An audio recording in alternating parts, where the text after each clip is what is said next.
ফেলে দেওয়া জিনিস দিয়ে এত দারুণ একটা ভর্তা তৈরি করব, সবাই তো আঙুল চেটে খাবে। একটা কড়াইয়ের মধ্যে দিলাম সর্ষের তেল, তার মধ্যে দিয়ে দিলাম কালো জিরে, শুকনো লঙ্কা দিলাম একটা, তারপরে দিয়ে দিলাম হচ্ছে কয়েক কোয়া রসুন আর হচ্ছে কাঁচা লঙ্কা, আর খানিকটা পেঁয়াজ কুচিয়ে রেখেছি সেটাকে দিয়ে দিলাম।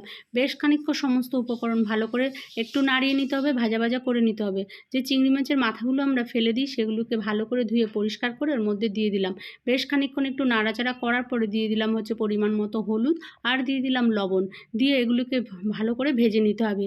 যে ভাজা হয়ে যাবে রঙটা একদম কিন্তু চেঞ্জ হয়ে যাবে, দেখলেই বুঝতে পারবে। তারপরে ঠান্ডা হলে এটা তোমরা মিক্সির বাটিতে বা শিলনোড়াতেও বেটে নিতে পারো।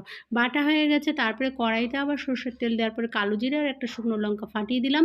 তারপরে বেশ খানিকটা পেঁয়াজ কুচুনো দেওয়ার পরে পেঁয়াজটা বেশ লালচে করে ভাজার পরে যে বেটে রেখেছি চিংড়ি মাছের মাথাগুলো সেগুলোকে দিয়ে দিলাম। দিয়ে বেশ খানিকক্ষণ একটু নাড়াচাড়া করবো। একটু লবণটা কম লাগছে বলে একটু লবণ দিয়ে দিলাম।